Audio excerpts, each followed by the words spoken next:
football.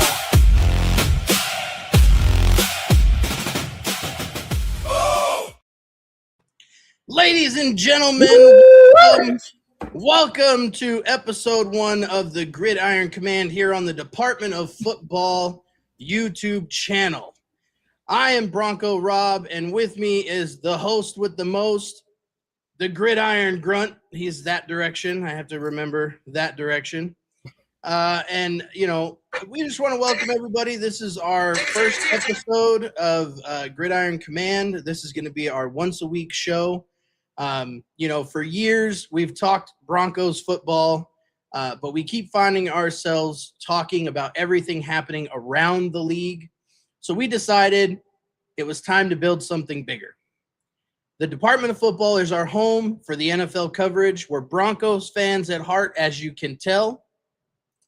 But, you know, we're never going to not hide that. But this channel is for every football fan. If it's happening in the NFL, we're going to be talking about it. Gridiron Grunt, how you feeling tonight, brother? I feel good, dude. I'm super excited. Oh, first show. I mean, it's been a good day. So I was really excited to talk about football. So, like you said, we're both Broncos fans, obviously, right? We love the Denver Broncos, but you can only talk so much about the Broncos, right? So we're here to talk about the entirety of the NFL, the hottest stories, the biggest stuff that's going on, and just hang out with the community and just talk football. Absolutely. So, again, just to emphasize, this is our first show, episode 1, June 10th, 2026, for those that are listening. I want to get a little bit of stuff out of the way real quick before we keep going. You know, the Department of Football has been lucky enough to be sponsored by Dubby. They are our sponsor for today's video and all of our videos moving forward. Again, sponsored by Dubby, Jitterless Energy for game day. Use code DOF88 and get 10% off your order. Drink Dubby, be better. Why Dubby, you ask? That's a good question. Well, it's clean energy, sharp focus, no crash.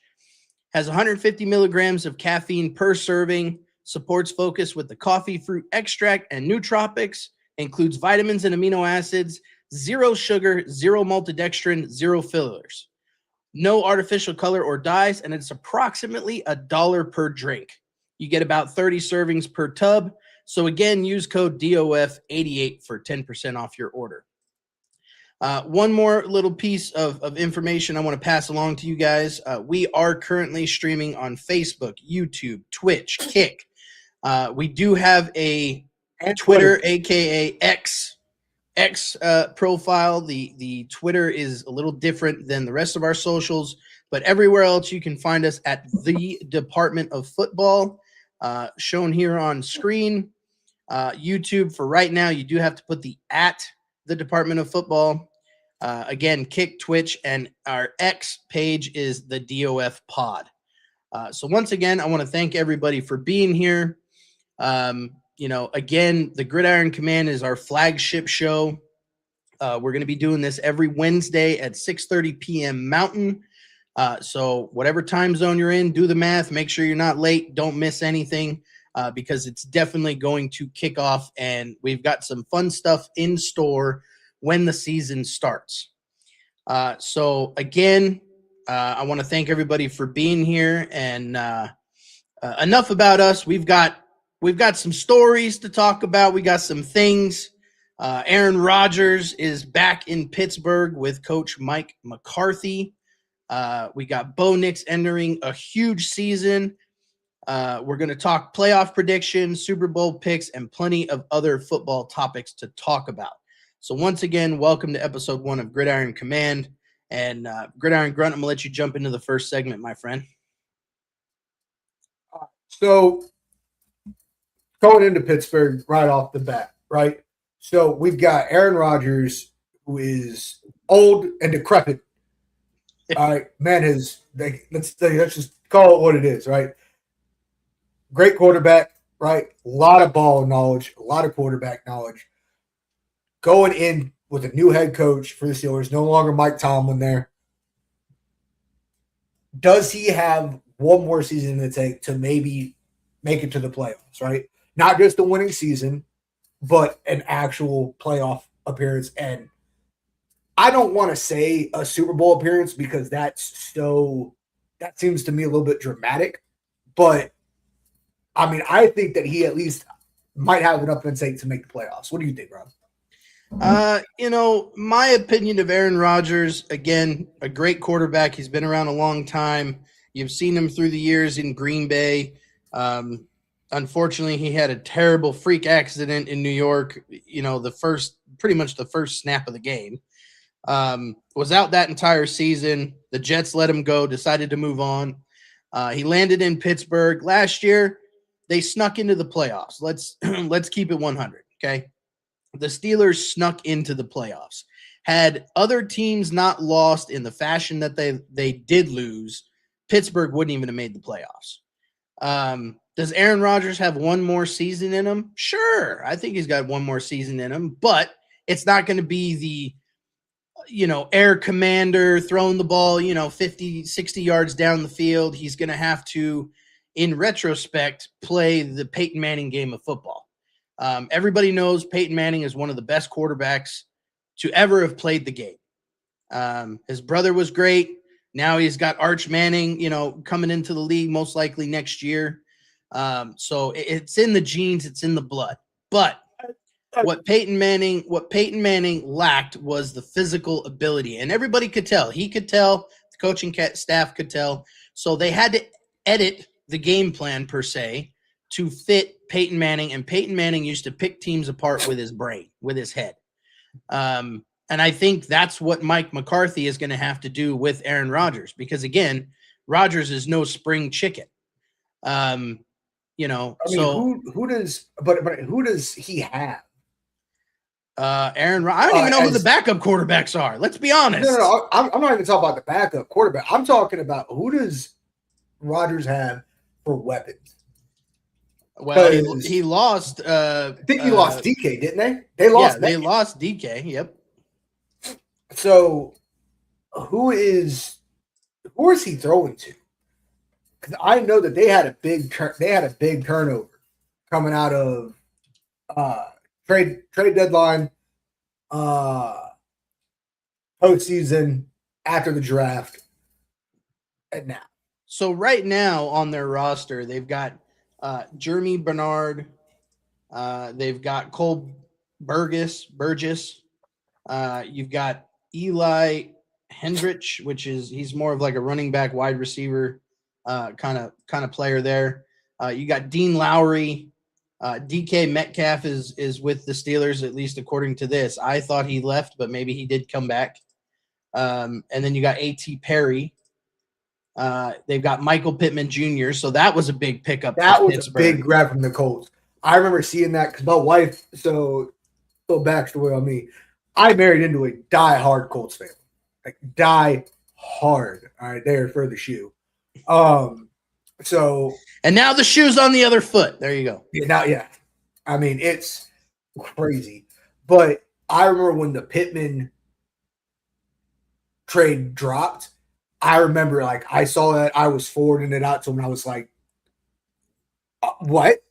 Like, that was such a bombshell to every Colts fan out there that they were losing Pittman Jr. Oh, yeah, right? 100%. Now, granted, they've got other weapons in that offense, right? I mean, their tight end by far is probably one of the has to be at least top 3 tight ends in the NFL, and this is about to be his second season. Because in my opinion, you've got Arizona's tight end, you've got Brock Bowers, and now you have the Colts tight end. The name escapes off the top of my head. But anyways, having Pittman join Pittsburgh, and he's going there to be the number 1 wide receiver. He's going there to be the number 1. It's going to be him and DK, number 1, number 2. Technically, number 1A, number 1B, because, I mean, let's face it, DK Metcalf is a freak athlete, and he is a large human being to be playing wide receiver. But I mean, but here's the thing: is even though he has the weapons, but can he actually accurately and does he still have that long ball in him? Is it going to be the other question? I don't think he does, to be quite honest. Another big pickup for the Steelers was Rico Dowdle at running back from Carolina. Dowdle is such a question mark, in my opinion. Why do you say that?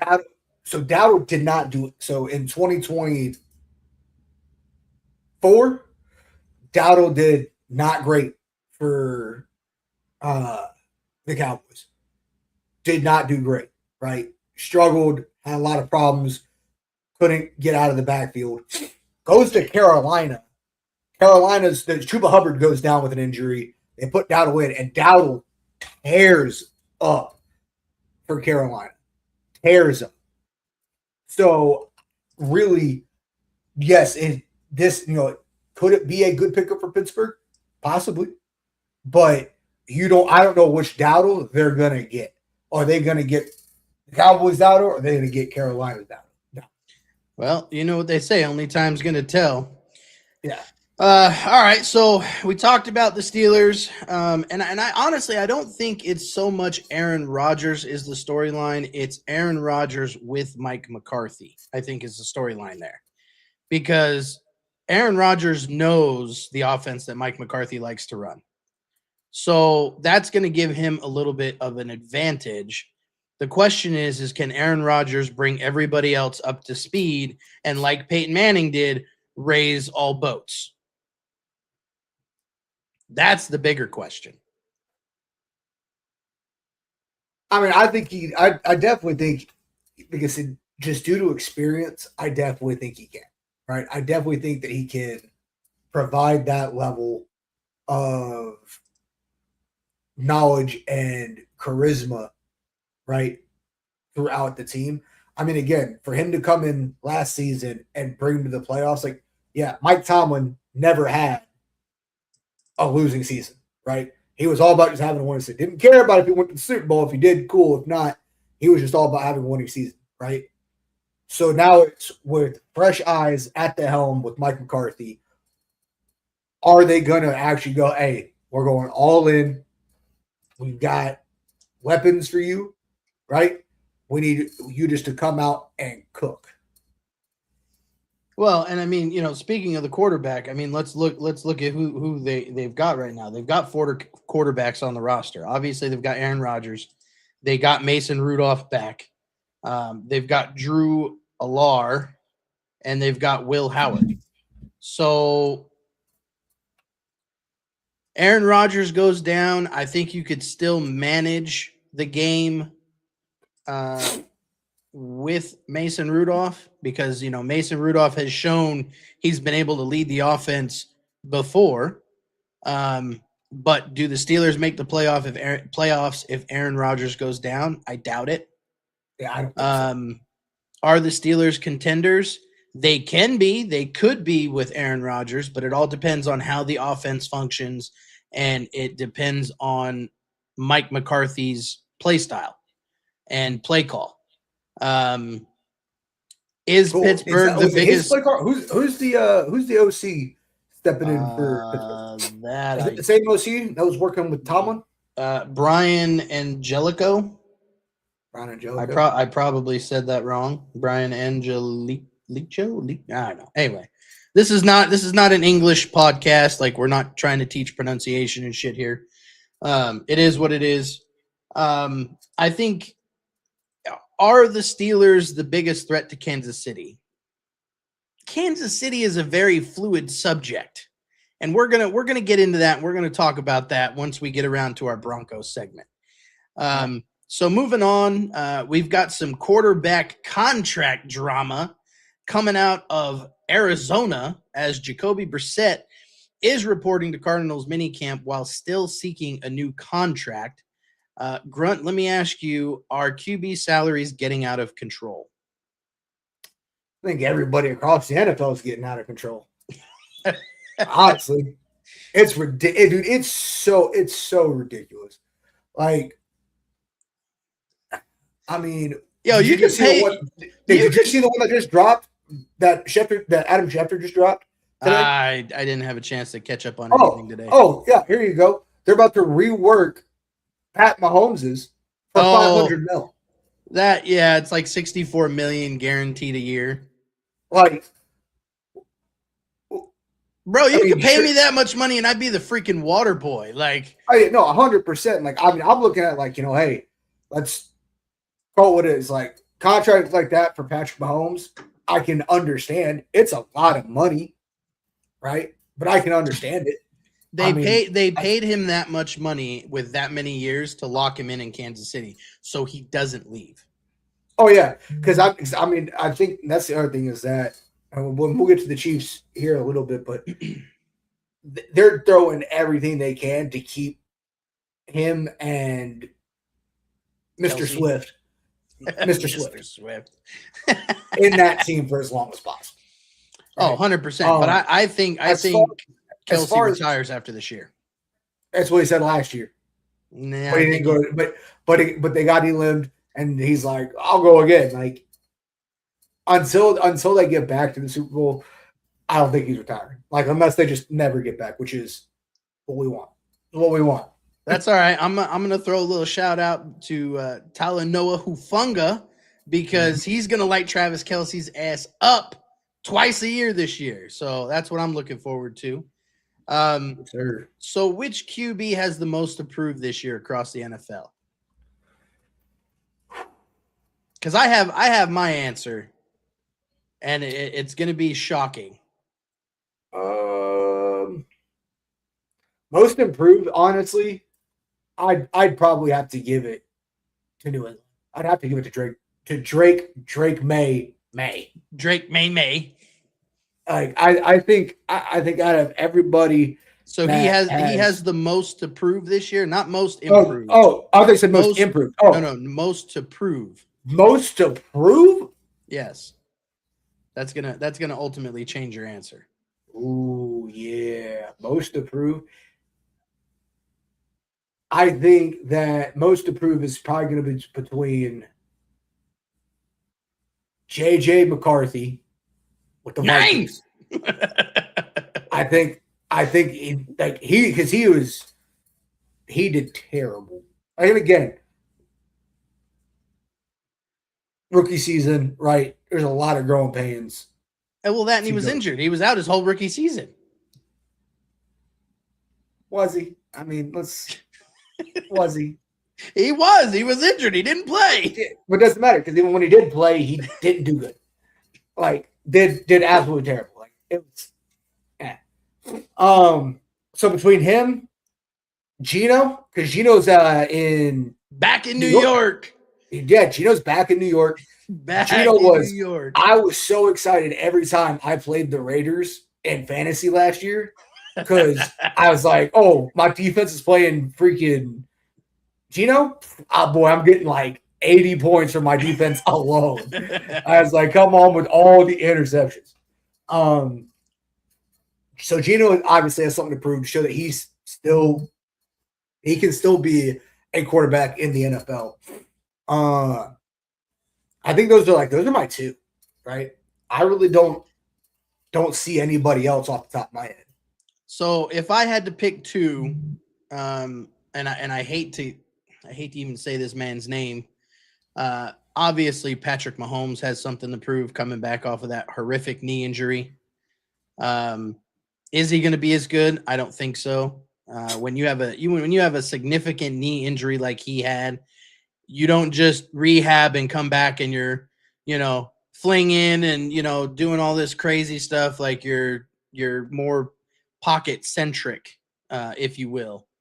I would say it would come between Patrick Mahomes and, this is going to sound crazy, but Matthew Stafford.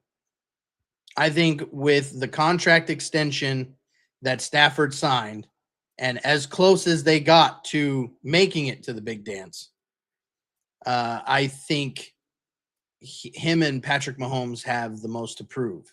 Now you could also throw in Josh Allen in that conversation. Hell, you could throw in our main man, Bo Nix, in that conversation. I mean, to fracture his ankle. So hang on. So here's my thing is I disagree with you on the Mahomes. I'm going to disagree with you on the guys that got injured but have already proven they can play, right? So Patrick Mahomes, we know, as much as we love to hate him, Patrick Mahomes emphasis on the word hate. Patrick Mahomes is a good quarterback. We learned watching Bo, right? Bo's a very, very good quarterback, right? Like, still learning, still young, but if there is a difference in our Broncos team, than there has been the past couple of years with different quarterbacks, right? So it's not so much he has to prove. I don't see it as having to prove because they've already proved they can hold their own, right? 100%. So it's not so much they have to prove anything as much as anything else. Another one that we kind of forgot about is Tua. Oh, well, yeah, Tua. He went to Atlanta, didn't he? Yeah. So, I mean. With Michael Penix Jr., a.k.a. Michael Penis Jr. Yep. So, I mean, that's another guy. Like, which, again, was another one that I was so surprised about with how much that he got in his contract for them to take that cap hit. For Miami to take that cap hit to get rid of him anyways after firing Mike McDaniels. And then, because we were all talking about it last season going, okay, are they going to get rid of McDaniels or are they going to get rid of Tua? And everybody was like, there's no way they get rid of Tua. There's no way he's going to stay there. And then they fired McDaniels and we were like, see, figured that. And then what, like 3 weeks later, they fired Tua? So well, they didn't necessarily fire him. They traded him to get something out of him before he was worth jack diddly. But so, I get what you're saying. So let me put a caveat on that with Mike McDaniel gets fired. He's now the OC in San Diego, or sorry, LA Chargers. Yep. LA Chargers, right? So he's teamed up with it's Jim Harbaugh, right? Is he the one that's in LA? I always get him confused. No, yeah, because John Harbaugh went to the Giants. Yep. Okay, so he's teamed up with Jim Harbaugh. Another crazy one. But Tua, I don't think Tua has anything left. To be quite honest, I think Tua's brain is scrambled like scrambled eggs. And I think what they're going to do is they're basically going to put Tua out there so that way Michael Penix has some more time to develop because he got injured as well. So he's coming back off of injury. Tua, it seems like he's injured every other game because, the dude doesn't know how to slide to save his life. And so I think what Atlanta is going to do, Atlanta is going to put Tua out there, see what they get out of him. And I wouldn't be surprised whatsoever if they pull Tua and then roll with Michael Penix. Okay. That's what I could see. Because I don't see Tua getting Atlanta to the playoffs. I'm sorry, I don't. Okay. So I got two more that I want to go over, and then we'll start rolling into the next segment that we got. So the last two that I want to talk about is one's rookie, right? And one is I do love to watch him play. So we'll go with the one I just like to watch him play. And that's Tampa Bay. Off the top of my head, I had it and I lost it. Tampa Bay's quarterback. Baker Mayfield. Baker Mayfield. How much does he have to prove? And do you think that Tampa Bay is going to give him a better shot this year than they did last year? Because they were very good. Like, he has weapons that were cooking last season. And I'm pretty sure they still missed the playoffs. Yeah, they did. Right. And it was one of those things where they were just injury riddled, weren't they? at the end of it. I believe so. Had they had one more win, they would have made the playoffs. Yeah. But they were like one loss short of sneaking into the playoffs. Mhm. Baker Mayfield, look, you know, you can love to hate him, but the dude's a dog. Like I like that he's got an attitude on the field. I like the fact that he doesn't give two shits what you think about him. He's going to go out there and ball regardless. But I would hope that Tampa Bay, I don't remember if they gave him an extension or not. I think they did. I'd have to look it up, but I think Baker Mayfield, as long as everybody can stay healthy, fingers crossed, I think Tampa Bay has a good shot to at least make a run at the playoffs. I'm not saying they're going to make a deep run. They might make a wild card. They might make it to the second round, but I don't see them making a deep run in the playoffs. So, with that being said, or did you have one more you wanted to go over? Yeah. So the last one that I want to go over right before we jump into our next segment is, I mean, I think it's everybody's, you know, I think it's on everybody's mind, right? Is Fernando Mendoza, right? Vegas, like literally, that once we started finding out who was going to get that number one draft pick, we knew who was going number one. I mean, that was probably the surest number one overall draft pick I have ever seen in my life. Where it hadn't even, the season wasn't even over, and I was seeing memes of, "Hey, yo, Fernando, welcome to Vegas, baby. Like, welcome to Raider Nation." Well, like they were just all ready, and I was like, "Okay." So all right, so I'm gonna break down the AFC quarterbacks real quick because I've got some written jokes for these guys, right? Obviously, Bo Nix is ranked ahead of Patrick Mahomes in one article, and Broncos country immediately started planning the parade route. Okay, the Chiefs missed the playoffs once, and suddenly Kansas City fans are acting like they survived the Great Depression. Okay, you lost your starting quarterback. Kansas City can still suck it. That's all I have to say about that. The Chargers, Justin Herbert's offensive line is literally made up of like 5 volunteers from a Home Depot parking lot. Like that man got sacked more times. Well, I can't finish that joke, but y'all know what I'm saying. And then the Raiders. Let's talk about the Raiders for a minute. I am a certified Raider hater, and I will be till the day that I take my last breath. And the fact that they are so close to me pisses me off. But I digress, because the Raiders quarterback plan is basically, let's start Kirk Cousins and hope nobody notices that we're rebuilding. I watched a video of Mendoza doing some fan interaction, and he frolics around like a fairy. And he just looks the part.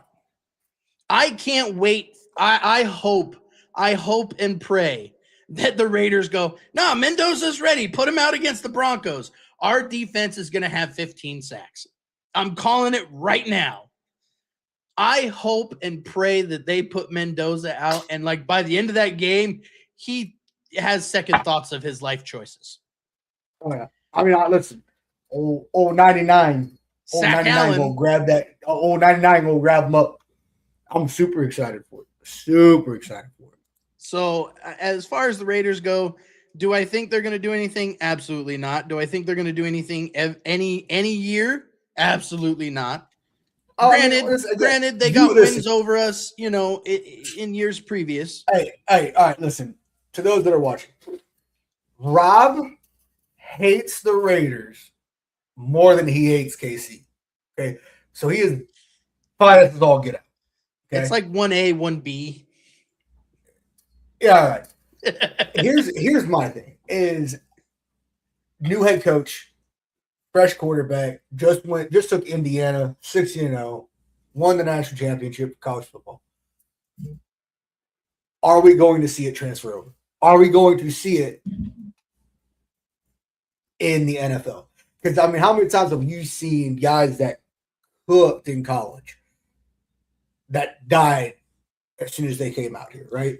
Oh, wait, So wait. so I do you can give think- you an example that is actually Raiders related. Jamarcus Russell. So, yeah. I mean, it's definitely I think I have a suspicion he's going to be decent, but only time's going to tell. So, all right, let's go ahead and shift into our next segment. All right, which is what we got. We got Rob. We got NFL winners and losers. So what we're gonna do is we're gonna start with the biggest offseason winners. Each of us is gonna take 3 teams, 1 player, and 1 coach. I would like to volunteer to go first. So that way you don't steal mine. Because there's people that like to do that. I'm not gonna name names. But biggest offseason winners. My first one is obviously going to be the Broncos because let's face it, we basically re-signed everybody. We lost what was that lineman that went to Tennessee? JFM, John Franklin Myers. Yep. And I think we also lost Greenlaw. We lost Greenlaw, who really didn't do shit. Yeah, I was like everybody was hyped him up so. God, it was one of those things that just made me mad. Was when Greenlaw came off from being injured, everybody was like, "Oh, Greenlaw's back! It's about to be the biggest difference." And then he did nothing. He didn't do shit. I was like, "What are we doing, dog?" So essentially, Denver, in my opinion, got better because we kept our core together. We lost a few people, nothing crazy major, but then we also added in some crazy rookies this year. One rookie in particular, which I would like to give a little kudos to, Cage Casey, coming out of Boise, and he's an offensive lineman, and apparently he's given veterans some problems. He's causing some chaos and some mayhem on the offensive line. So 100%, I'm going with the Broncos first. I would say, I hate to say it, but the Patriots somehow managed to get a little bit better. However, asterisk, Vrabel, you have more problems off the field than most of these NFL players do. And I'm talking to you, Rashid Rice. You need to get that fixed straight and in a hurry because otherwise that's going to become a problem and you're going to get the boot. Another team that I would say improved mightily in the offseason, I'm not going to say the Bears because the Bears have been the offseason champs for like the last 3 years. I'm not giving them a fourth. I'm going to say the Lions. The Lions are going to come back healthy, in my opinion. They've added some pieces. Again, I don't follow every single team's draft, but I know they added some decent pieces, and I like their coach. I really do. Their coach is like one of those gritty coaches, and he reminds me of the coach that's just always yelling at you, but he yells at you because he loves you and he cares. So those are my. He will always go for it on 4th down. Always. He'll bite a kneecap. And he don't give a shit. We punt, right? No. What? Field goal? No. It's 4th and 24. No, we're going for it. We're on our own 30. Go for it. I have faith in the boys. I'm all about it. Player that's a little tougher for me. Let me go through. Yeah, let me go through my teams, then we'll go each player, and then we'll go each coach. All right, good for you. Cool. Yes. So, I would say, as far as team goes, I mean, honestly, number 1, I think I'm gonna go Giants. Wow.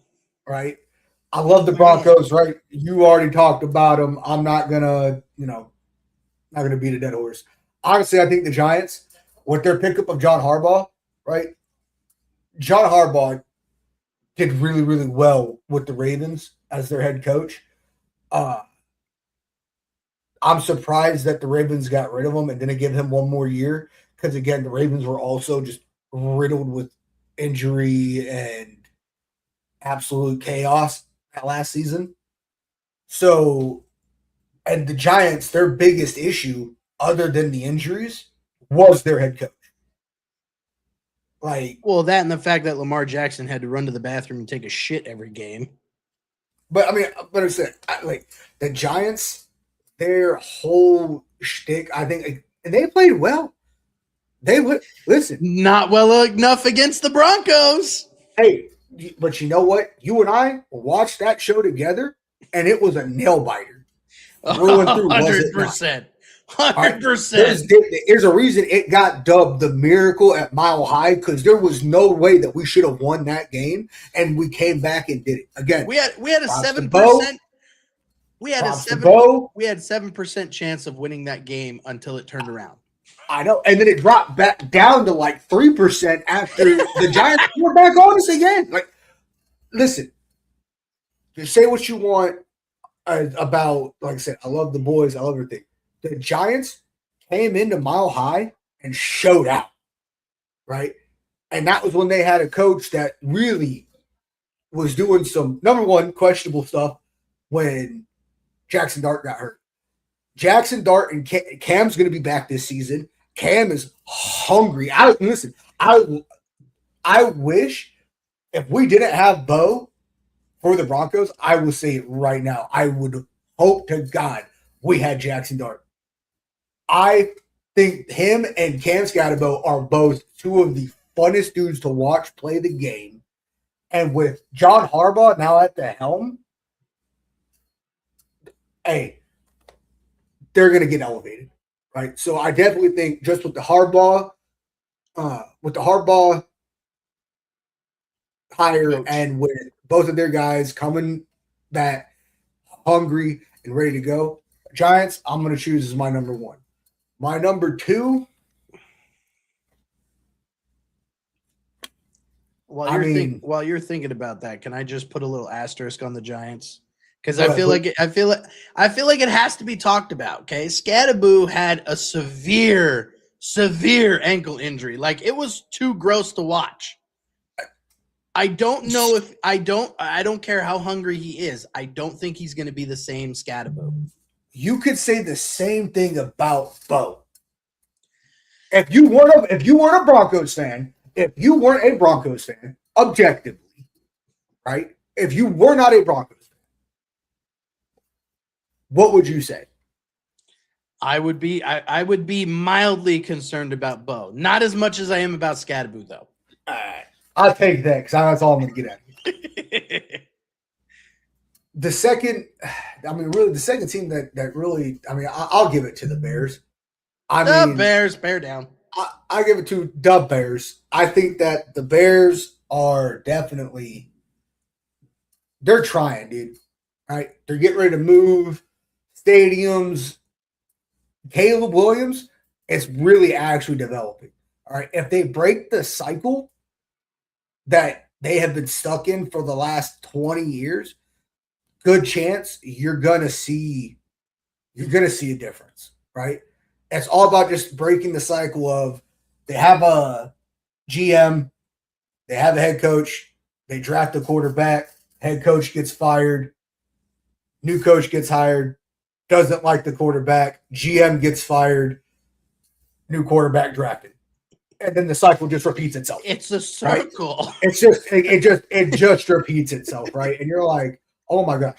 But the fact that Caleb Williams is now going into his third year, last season didn't show out all the time, but definitely showed a lot more flair than in his first season, right? The kid's developed, and I definitely think he's going to be. I definitely think the Bears, especially the Green Bay, are a threat. All right. I have never seen a head coach get so involved with the rivalry than I have the Bears head coach against Green Bay. And it pumps me up every time I see it. It pumps me up. Fair enough. Who's your third? Last team I'll go, honestly, Colts. That's a little shout out to the fam. No shot to the no shot to the fam. And here's the thing: did they trade Pittman? Yes, they absolutely traded Pittman. Look who they have. They have new weapons. They have They guys still that have are really Jonathan starting Taylor, to right? Oh yeah, no, he ain't going nowhere. All right, listen, the franchise will burn before they sell that man. Lucas Oil Stadium will be on fire. All right, with stacks of millions on fire in front of it before they get rid of Jonathan Taylor. But Danny Dimes balled out before he got injured. Danny Dimes. What Tried- a comeback. Listen, tried his hardest, was playing with a broken leg, dislocated arm, like literally just on crutches, like I can do it. Put me in, coach, and coach was like, sit down. Oh my god. Let's put in Grandpa Rivers. And I mean, so again, and they had again, they just did Phil Rivers a favor. And I was all about that too. I was all about that. But another 5 years of medical insurance, baby. Hell yeah, dude! To get all them kids, healthcare is important. But no, I definitely think that the Colts, with the additions that they made last season, the fact that they're getting healthier this offseason, right? The fact that they're getting ready to get in there. Again, as long as they can keep Daniel Dimes healthy, as long as Danny Jones, or as they call him, Indiana Jones, because I can hear my wife's, like, I can feel her presence on the other side of the wall, like it's Indiana Jones. If he can stay healthy, the Colts had a shot. They had a shot last season to make the playoffs. They were 7-1 going into the bye week. Right? They keep him healthy. They give him some more protection up front. Hey, Colt, I'll tell you right now, Colts are going to be in the playoffs. All right. Let's go biggest offseason winner, one player each.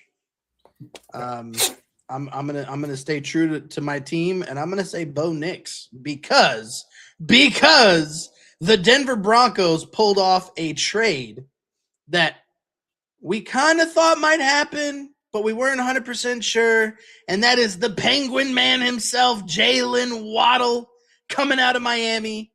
I think Jalen Waddle is going to tremendously open up that offense. He is the exact speedster that Denver has been missing. We tried it with KJ Hamler. Russell Wilson couldn't see him to save his life. Hey, by the way, Russell Wilson is no longer in the NFL. Hey, ding dong, Wilson is gone, baby. Get him out of here. Not only is he out of the NFL, he's probably out of the Hall of Fame. I would imagine so. Like, I've been hearing that, and I've been like seeing people talk about it. And the more I think about it, I don't know. Did he do enough when he was with the Seahawks that he still has a legitimate shot at it? Maybe, but he's not going to be a first time go. No, 100%. He's not going to be a first time go. Like, he's definitely, if they induct him in, it's going to be a while.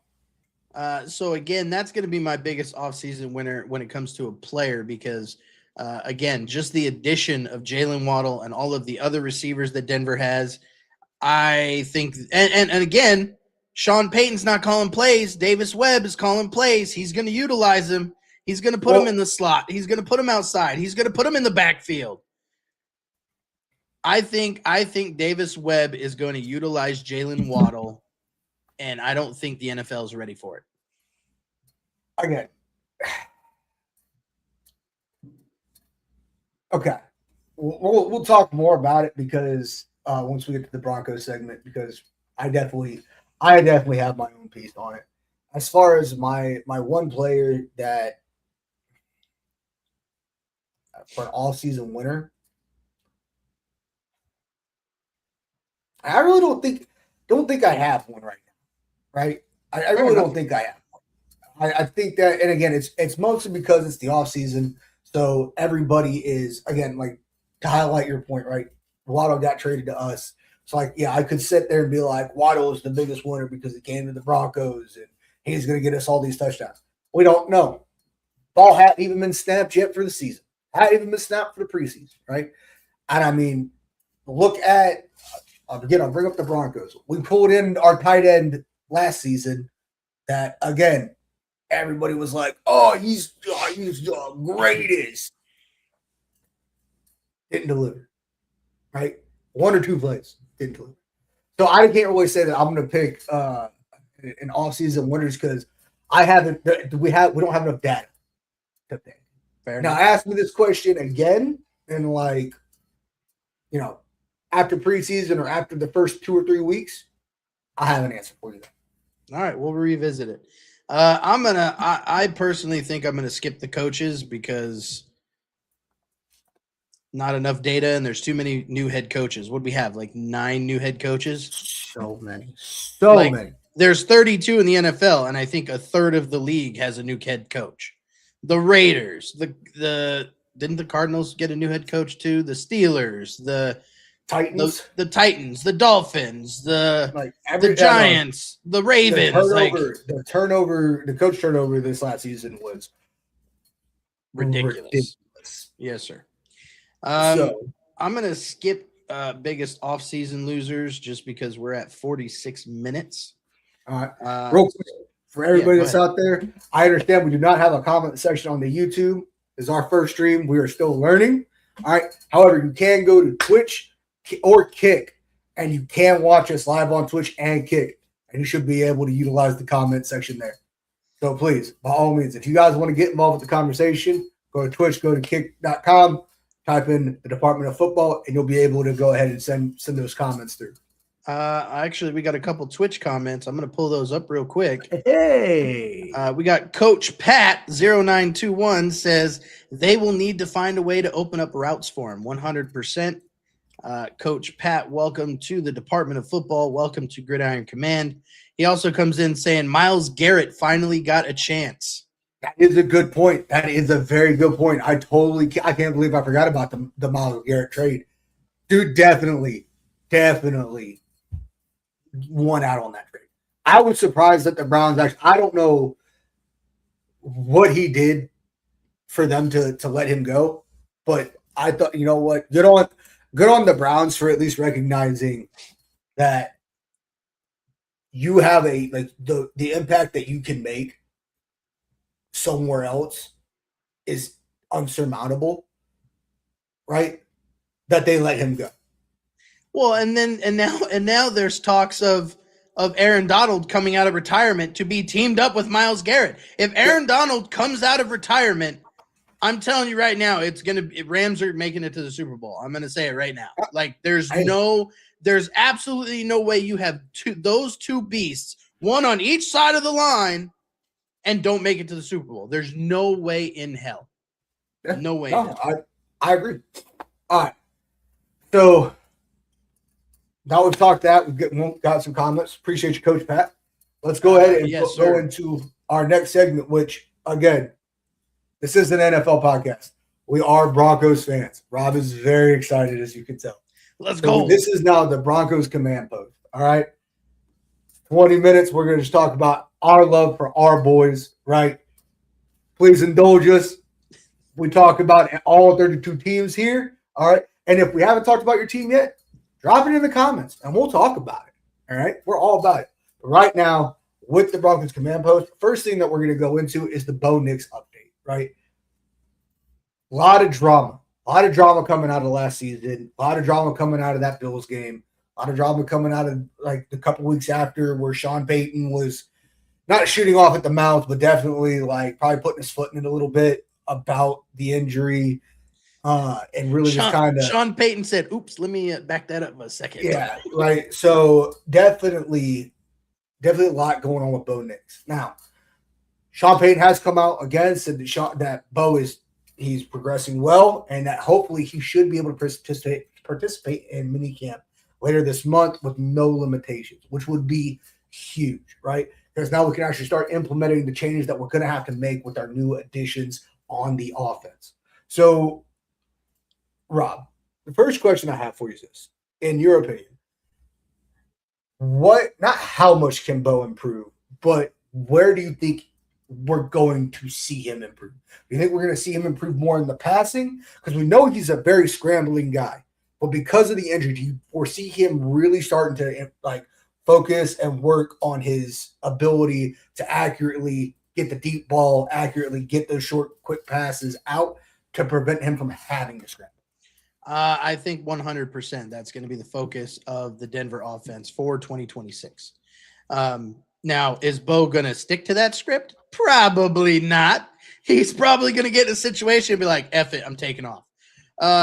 Which you can do that, which he can do that every now and again. I don't disagree with that. But I think Davis Webb is definitely going to concentrate on Bo, stay in the pocket, offensive line, give him a clean pocket, and let Bo go through his reads. So do I see an increase in yards total this year? Absolutely. Do I see a production increase in touchdowns this year? Absolutely. Do I see an increase in interceptions? Most likely. You can't have one without the other.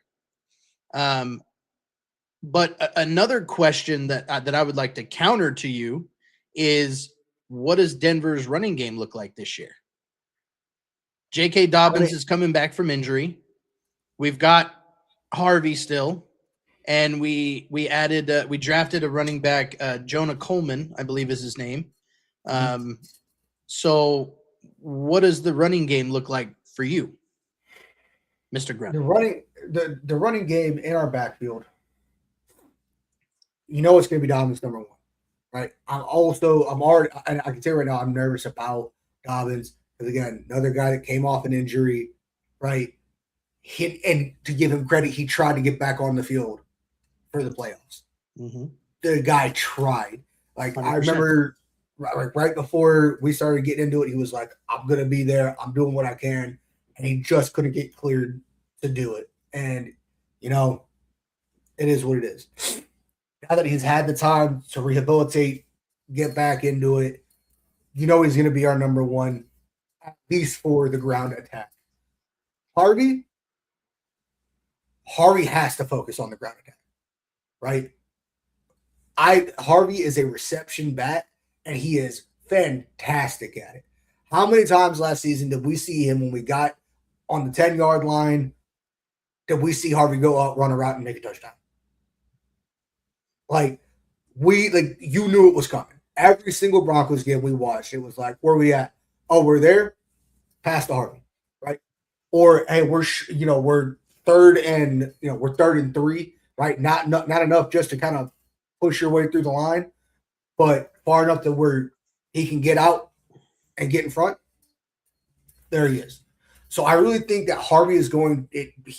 I think in this mini camp and this preseason we're going to see a lot of him on the ground, actually running.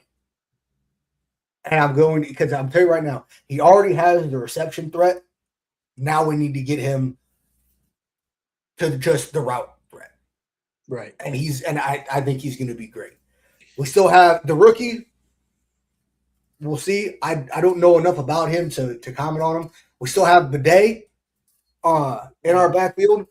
Bidet, like I said, Bidet is kind of the sleeper, more so special teams than anything else. All about that. But he has come out on the field when we needed him, made that first down, kept us going in the right direction. And then you also, listen, you can never forget, honestly, I'm probably going to get one of his jerseys, and it's the fullback that just comes out every now and again that I love because he's just a big old dude that's like, I'm here to run over you as quickly and as hardly as possible. Like, I'm just here to hurt you. I love it. So definitely think that as far as our running back room, I think this is probably the more rounded running back room that we've had the past couple seasons.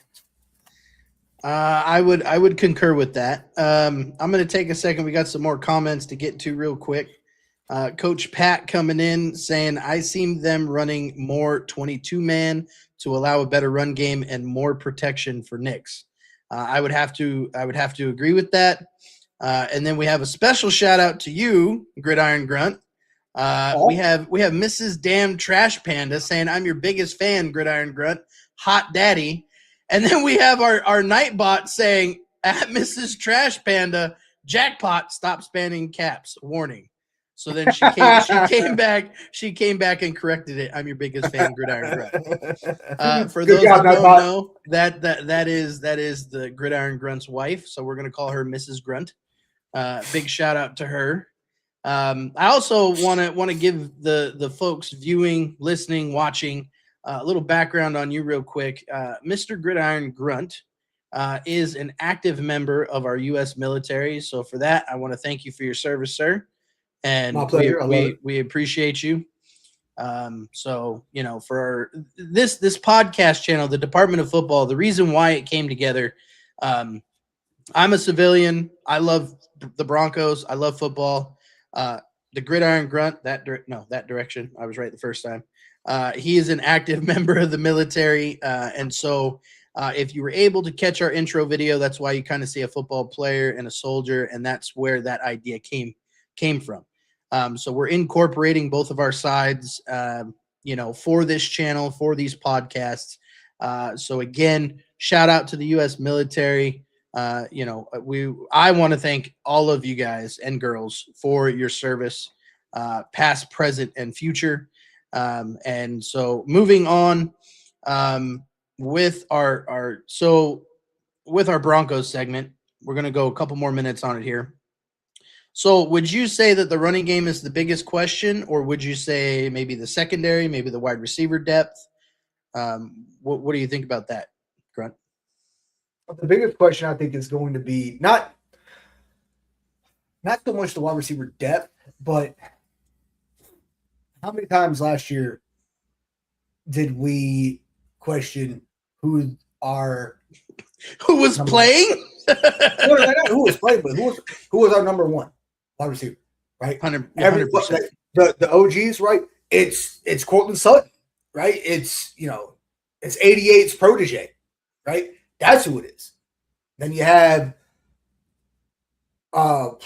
Franklin, right? Has that connection with Bo, and Bo hitting Franklin up a lot, right? I mean, there were games where it was only him and Franklin.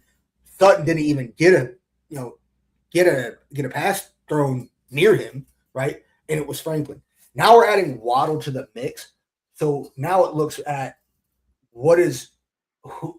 are we going to see more of a flow across the board of wide receivers, right? Because the other issue that we had in the past was all of our wide receivers are the same, right? That was an argument I heard from a lot of people, right? There was no separation between what kind of wide receiver we had. They all filled the same kind of toolkit. Right. So now I think we're going to actually start to see a difference in toolkits for these wide receivers. So the question is, how are we going to utilize them? Who's going to be the outstanding number one? Who's going to be that freaking that clutch number two? And who's that third sleeper that's going to, it's third and long, we're good to go. And that sleeper is going to come out and catch that 40-yard freaking deep pass and put us in field goal range, or now we're up the field. And don't you dare say Michael Bandy. It's going to be Frank Crum. Frank Crum scoring a TD for the big boys on the line. Big boy Teddy, baby. Big boy Teddy. My early prediction for the wide receivers, here's how I see each individual, right? Courtland Sutton is that big body, that Demarius type player, but he had a down year last year. He had kind of a down year the year before. He's kind of projecting downwards. I would like to see him get back up and be the true number one, because Courtland Sutton has made plays where I'm like, did he really just catch that? I think Waddle is going to give him a run for his money at number one, because Waddle has the diversified skill set, to be a speedster, to get open, to create separation. And then you kind of have a toss-up between Franklin and Pat Bryant. Franklin is obviously shorter than Pat Bryant, I believe. That's what I forgot. Pat Bryant, there's another one. Well, and then you also Pat Bryant, in my opinion, had the surest hands last season that 100%. We had out there. Anything that came near Pat Bryant, he caught. I can't believe I forgot about him. 100%. Like, but then you also forgot about Marvin Mims. I mean, Marvin Mims Mims is more of a special teamer now, yes. but he does And make some incredible plays at wide receiver. again, he has that ability to. He is not written into the script enough, though, for me to really look at him as a wide receiver. He is between him and Bidet for our special teams, punt return, kick return. That is his strong suit. And honestly, I would much rather him stay in special teams than see him, because he got injured, right? And that's how we ended up having Bandy be our punt returner. And it was, we were all like watching TV just freaking out. But so again, Mims, you're not wrong. He has made some incredible plays. I'll always say one of my favorite ones was during the Browns versus Broncos in 2024 when Jerry Jeudy came out, caught that freaking deep, like 70-yard pass, got a touchdown. Oh, dude. And then Bo and Mims turned around right back at him and was like, oh, yeah, here's an 80-yard long ball, tutty, 2 minutes. So, again, you're not wrong. He has made these big, massive plays, but we haven't seen him drawn into that playbook enough as a wide receiver. And I'm okay with that. The same can be said about Evan Ingram, too, in my opinion. I don't think he was utilized enough. I don't think he was utilized correctly. I think Evan Ingram is going to be on the bubble to make the roster this year. But if he does, I sure hope Davis Webb has a plan for him because, again, Evan Ingram made some crazy plays. Not enough to be like, hey, we're definitely going to keep him and extend him. But I don't tie that to his utilization so much as the connection between him and Bo. Right. I think that was really just because even he said it himself. People were like, oh, you're not getting utilized a lot. Everything that comes near you isn't really great. He's like, we just haven't clicked. He's like, I came here to play ball and I haven't done or proved myself in the way that I want to, but I want to do this. So I definitely think that he's down to do whatever he can for our boys. He just needs to get utilized a little better. And he's got to make that connection with Bo. Like they got to sit in a room together. I don't care if they got to do it hockey style when they grab each other by the jersey and just punch each other until they both, figure it out. Once those two connect, you're going to see. I think we have the ability to see some magic. Yeah, no, I think that's accurate. Let's talk about the Broncos record, and then we'll move into probably one of our final segments. We've got a couple that we kind of came up with, but we're at an hour and 3 minutes. So again, I want to thank everybody for being with us. Once again, I just want to give you guys a little friendly reminder. If my mouse will work here, go ahead and head on over to YouTube, Kick, Twitch, and X. Those are our social media handles. Please give us a like, subscribe, share, comment. And again, this show is going to run every Wednesday at 6:30 p.m. Mountain Time.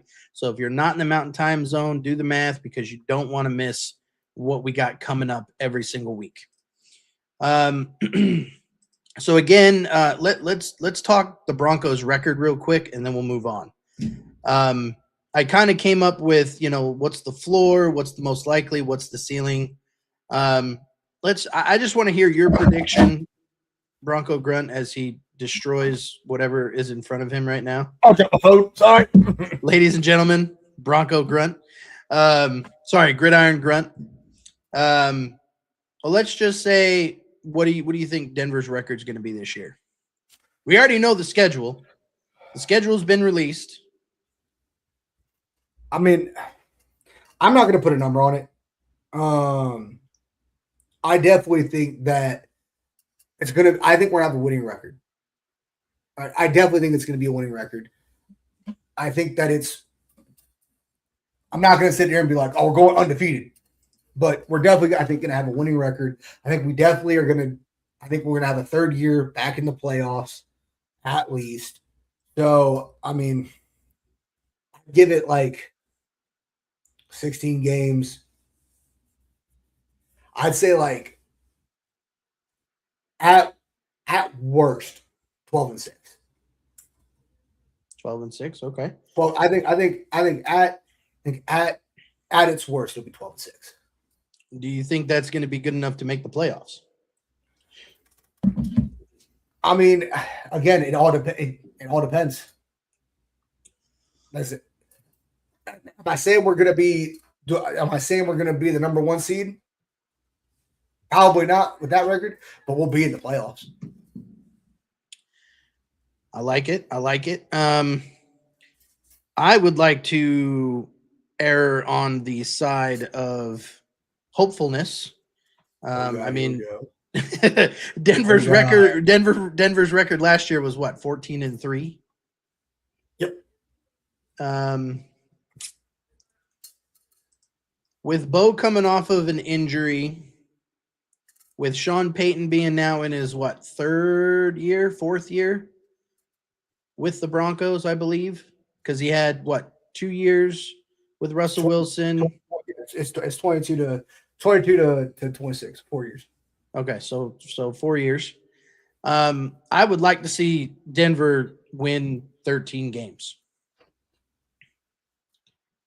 Okay. 13-4. I would like to see that. I think and Coach Pat, I'm gonna pull your comment up here real quick. Coach Pat is kind of on the same page. He's saying 12-5 for the Denver Broncos. So definitely double-digit wins. I think it's definitely feasible. To just reiterate, the first 6 weeks of Denver's schedule is going to be a meat grinder. It's literally every playoff team from last year. So that's definitely going to play a factor in it. If we can come out with a winning record out of the first 6 weeks, I think the rest of the season, Denver, I don't want to say cakewalks it, but it's going to be smoother sailing. Yeah, smoother sailing for sure. Yost, why don't you pick the last segment we got, my friend? All right. So, I mean, honestly, I think we go into the Gridiron Command Commander's forecast, right? I think this is a good one. This is our first show, right? We're going to definitely come back to this. We're definitely going to come talk about this again later in the season, especially once we hit bye week.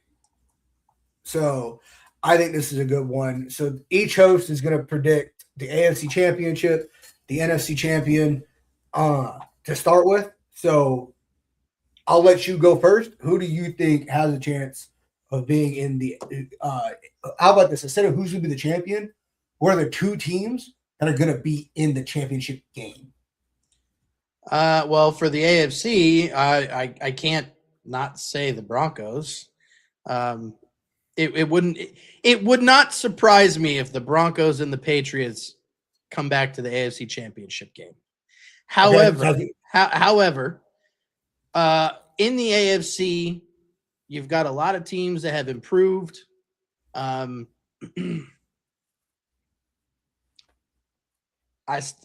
It still just sticks out in my head that Denver and the Patriots make the AFC Championship, and it's a rematch because let's face it, Bo Nix did not get the chance to play in the AFC Championship game, and our boy Stiddy Stidham did his best, wasn't good enough. I think we kind of got screwed over by the weather more than anything, to be quite honest. But if Bo stays healthy, I would not be surprised to see Denver and the Patriots back in the AFC Championship game. Now, the NFC Championship game, that's a whole nother kit and caboodle.